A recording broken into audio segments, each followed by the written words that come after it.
Yeah, so I'm a little twitchy about it. But yeah, no, so we can jump right in. I'm very excited to be hanging out with you and talking with you. This has been like months in the making.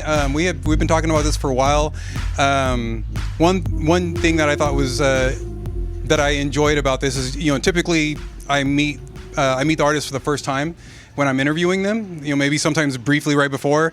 Because we talked about this months before and because we're a part of the same scene, I actually got to talk to you and get to know you a little bit before we actually did the interview, which makes us all so much more seamless. And I feel like I'm talking with a friend of mine instead of becoming friends and interviewing all in one process. So yeah, I'm really excited to catch you.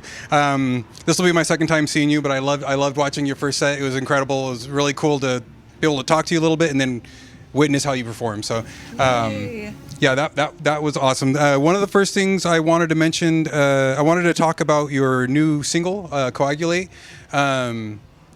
Specifically, I've noticed I've liked the descriptions people have given of you, whether it's in write-ups or people, promoters trying to figure out how to describe you on a lineup.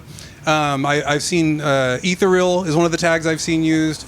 Experimental is another one, usually falling under dark wave, but I feel like both of those are accurate. But I wanted to ask you, do you feel like either of those describe you well, or would you describe yourself in another way? Or no, I really feel like a lot of my production style is very much rooted in what I call ethereal dark wave. And I think part of the reason why people sometimes struggle to categorize it is because it really is just experimental electronic at its core. Yeah.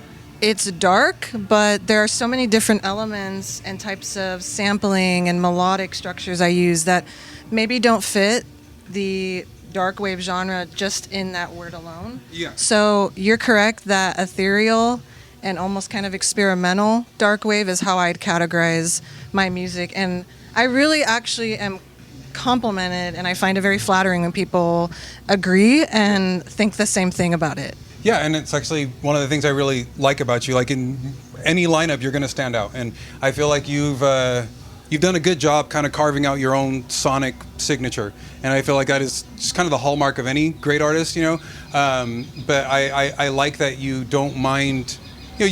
Again, still falling within the dark wave category, you'd fit on any one of the bills we have around here, but doing your own thing while you're doing it, even being brave enough to stray from the floor to the floor. Even myself, when I'm writing, I have a hard time getting around that, and you do a good job of kind of. I feel like a lot of your beats are very bouncy, instead of that stompy Bouncy. floor to the floor, they kind of bounce like a little bit more, and it feels fun. It adds a little bit of levity, even though the atmosphere is usually pretty dark and kind of expansive, which I really like your atmospherics. I like that you're, again, brave enough to let the song breathe a little bit and add a bunch of reverb or delay or whatever and kind of really build an atmosphere. Is that intentional, or is that just kind of how you write? Or I would say absolutely, just to put it simply. When I create music, I am approaching it from a very emotional and melancholy point of view. I think that's obvious, but one of the things that I always try to capture in all of my songs is effortlessness and fun. I want people to enjoy my music and dance to it. I want them to feel free and especially carefree while they're listening.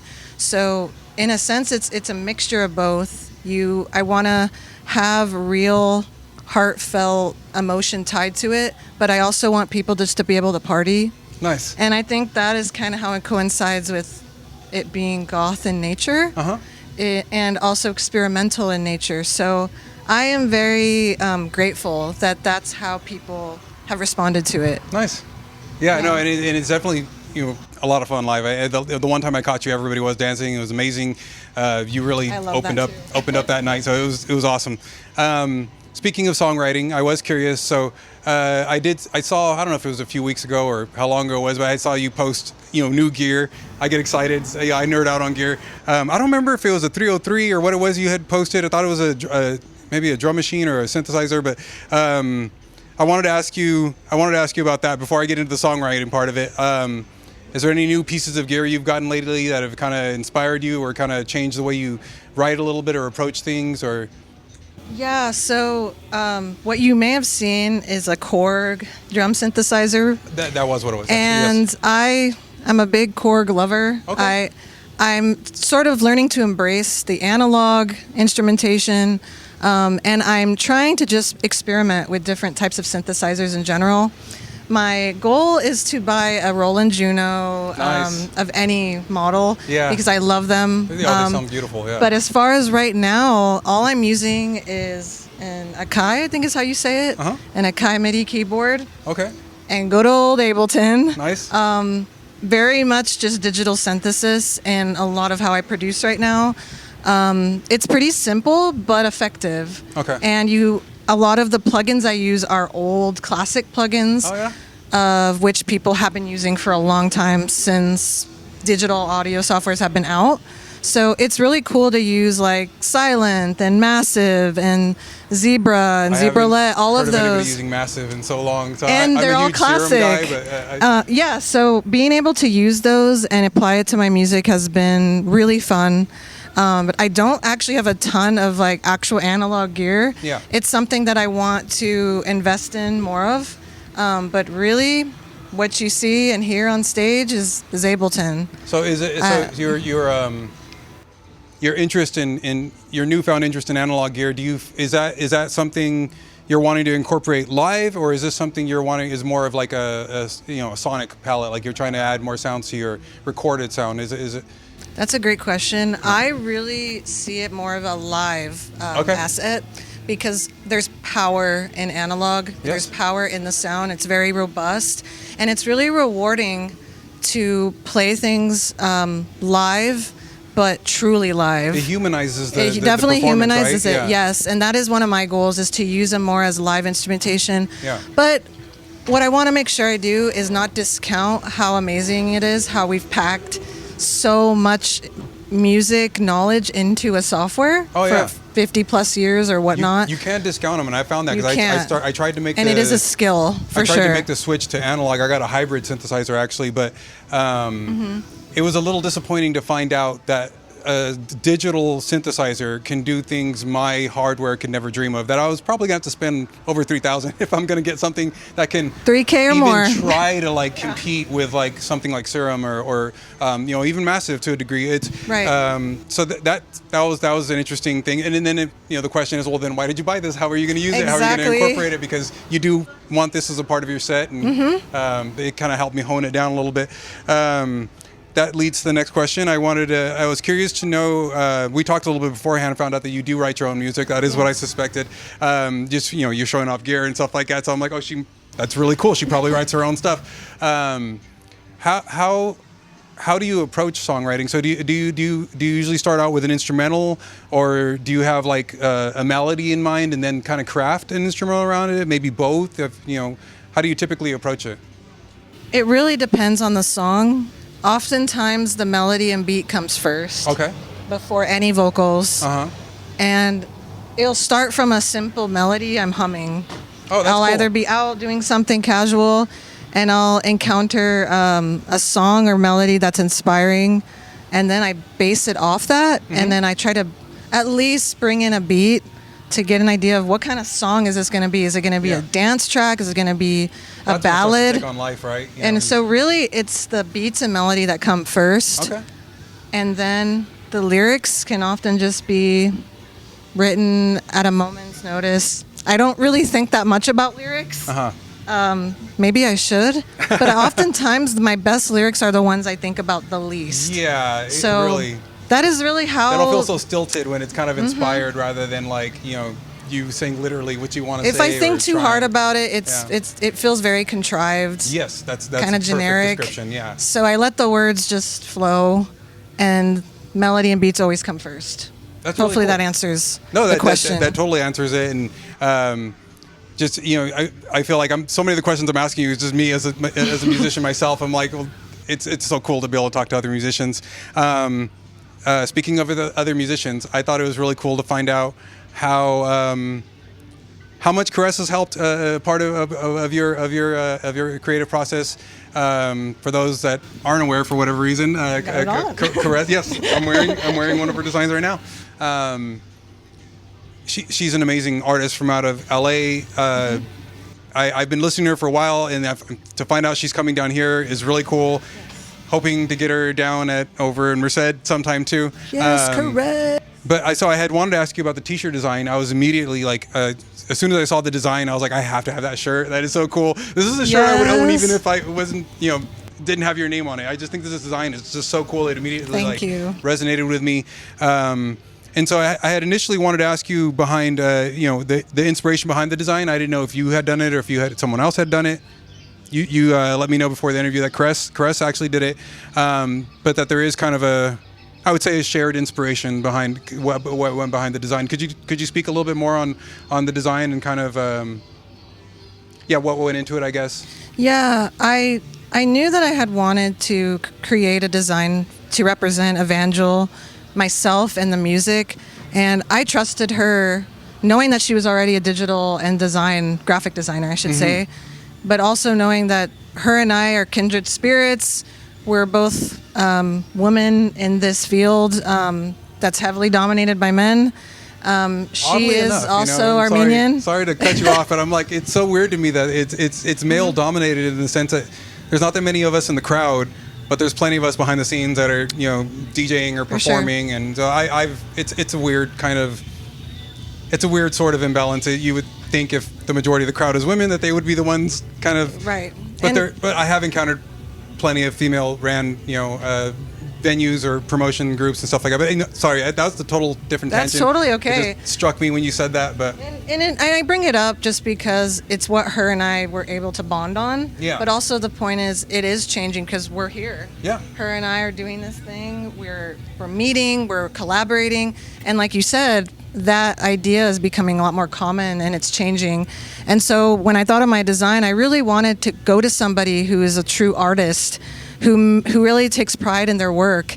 And so I reached out and I said, give me something that defines Evangile, make it dark, make it feminine, but make it represent our heritage, which is why I wanted to ask her too, because we were both Armenian. Yeah. And I am Lebanese Armenian, and she's very acquainted and has plenty of friends who are as well. So she collaborated with her friends and asked them, what should we put on the shirt? And looked up, old text and looked at biblical figures and mythological figures and really thought it through to create this super awesome design that represents Evangile, tied to my heritage, but also tied to who I am as an artist, which is, I like to say, dark feminine energy and representing that. So I fell in love with it when I saw it, and I'm so happy I have it to share with others. I think it's cool that, it's just another way to mention Caressa. Like, again, she's coming down. I'm a huge fan of her work. And then to find out that she's working so closely with one of our own, favorite local artists, I just thought that was really cool. Definitely had to be mentioned. I also wanted to mention, since we're talking about, playing out in Merced, I'm thankful that I've been able to throw our first goth night out in Merced. That's I feel like that was something that was sorely needed, and happens to be a good little in-between spot between our friends here in Modesto, with Disorder Presents, and also our friends out in Club Infernum in Modesto. So I wanted to shameless plug, but I'm very excited. We're shameless here. That's okay. I'm excited to mention that you're coming next month. You're going to be playing over in Merced June 27th. June 27th. That's right. I'm so excited too. By the way. Thank you. No, awesome. It's going to be awesome to have you. DJ Star, I'm still not sure if she prefers DJ Star or DJ Star. I'm not even trying to say it. I forgot. I tried a few times before the interview. I'm not going to embarrass myself. We'll get it right. Don't worry. DJ Star for now. She's interestingly enough from Merced, but a resident DJ over at Club Infernum. So it just feels really cool to kind of have it supported by friends and kind of be able to showcase some of my friends and kind of introduce everybody out there to all this cool stuff that's happening around us and all these cool homegrown artists, because one thing I quickly realized when I was trying to put on my own show is there's not very many. There's not very many around here. I asked you and you weren't able to do it, and I was like, shoot, that leaves me like a couple other people, and that's it. Like, there's not really much, Right. LA, Sacramento a little bit, but there's just such a huge kind of. And that's why we shamelessly plug the Valley. Yes. Yeah. Because we want more artists. We want to embrace our artists here and uplift the community here in the Valley, because it's needed. Most definitely. Even though I it's agree. definitely getting a lot better and changing in the best way. Every time I come out to one of like Disorder's show or even M81 throws shows out here too. Anytime I go to the goth show in Fresno or anywhere south like Visalia, they're so incredible, and I'm like, why can't we have that like back home? Like it'd be nice if I didn't always have to travel an hour and a half plus to get to, or an hour to be able to witness these cool events that are happening all around us. So yes, I'm very excited to bring it here. A big part of this interview is wanting to kind of introduce, this is primarily listened to by my friends out in Merced, so it's a good way to introduce everyone to you and a little bit about who you are and how you approach, music and whatnot. I think it's going to be an absolutely amazing night. So one last question. I guess that was more of a commercial than a question. I've been asking everyone this season the same question, except Casa de Brujas. I'm so sorry I forgot to ask them the question, but for the zine, I'm going to email them. Another tangent.